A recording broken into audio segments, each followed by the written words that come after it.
Assalamualaikum warahmatullahi wabarakatuh. A'udzu billahi minasyaitonir rajim. Bismillahirrahmanirrahim.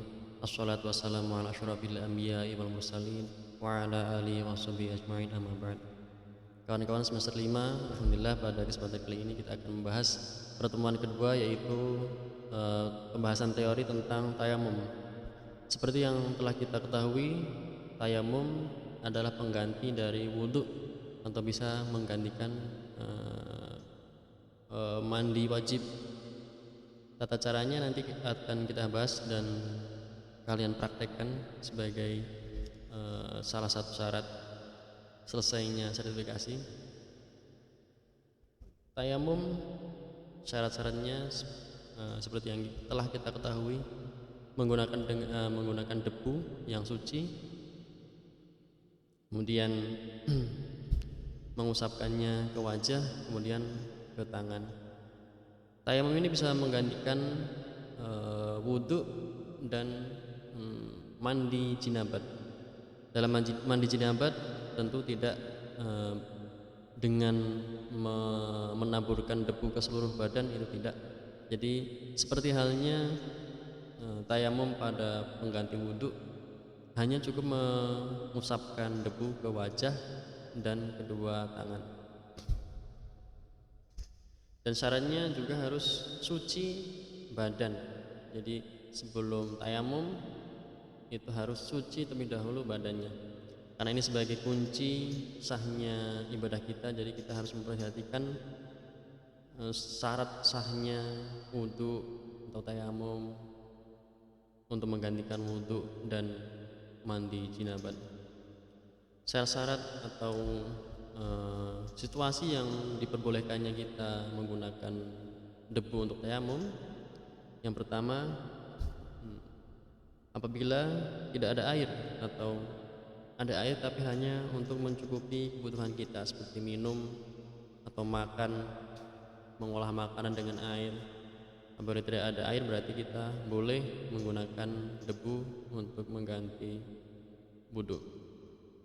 Kemudian misalkan ada air tapi jaraknya sangat jauh sekali, tidak dimungkinkan untuk berwudhu kemudian sholatnya waktu sholat sudah tidak memungkinkan dengan kita berjalan jauh, itu bisa digantikan dengan tayamum. Kemudian apabila dalam kondisi yang tidak memungkinkan seperti peperangan atau dikepung oleh binatang buas, demi keselamatan jiwa berarti kita diperbolehkan untuk bertayamum.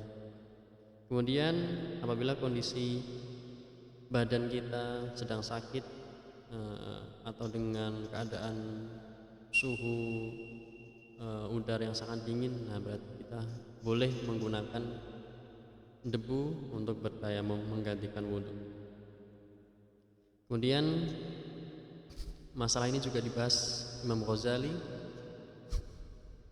tentang tata cara tayamum. Yang pertama, meletakkan kedua tangan dengan jari-jari dirapatkan ke debu, ke tanah suci, tanah yang suci. Kemudian diangkat, ditepuk-tepukkan atau ditiup, atau tidak juga tidak apa-apa, karena itu tujuannya untuk menghilangkan kerikil-kerikil atau batu-batu yang menempel selain debu. Kemudian sebelum itu ketika meletakkan tangan di debu, maka kita berniat terlebih dahulu membaca basmalah, bismillahirrahmanirrahim, kemudian niat tayamum, nawaitu tayamuma listibahatus sholati lillahi ta'ala. Kemudian diangkat, kemudian diusapkan ke seluruh wajah dengan satu usapan saja, ada 2 atau 3 kali. Kemudian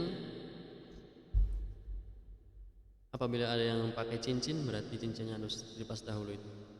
Kemudian ambil debu lagi, kemudian ditepuk lagi, terus diusapkan ke tangan sampai ke siku, kemudian dari bawah, kemudian tangan yang kiri diratakan, terus bertemu lalu di sela-sela jarinya. Apabila ada yang berkeyakinan untuk satu usapan atau sekali ambil debu itu untuk wajah dan tangan itu tidak masalah, atau sampai mengusap tangan itu sampai punggung tangan juga tidak apa-apa, silahkan, karena itu punya dasar masing-masing. Kemudian setelah selesai mengusap kedua tangan, kemudian dianjurkan dengan berdoa. Doanya seperti doa setelah wudhu: asyhadu an la ilaha illallah wahdahu la syarikalah wa asyhadu anna muhammadan abduhu wa rasuluh. Allahumma ij'alni minat tawwabina waj'alni minal mutatahhirin waj'alni min ibadikas sholihin. Kemudian itu sudah selesai. Mungkin itu saja yang kita bahas pada pertemuan kali ini. Apabila ada pertanyaan kita bisa bahas di grup atau langsung japri ke saya. Itu saja, apabila ada kekurangan mohon maaf. Assalamualaikum warahmatullahi wabarakatuh.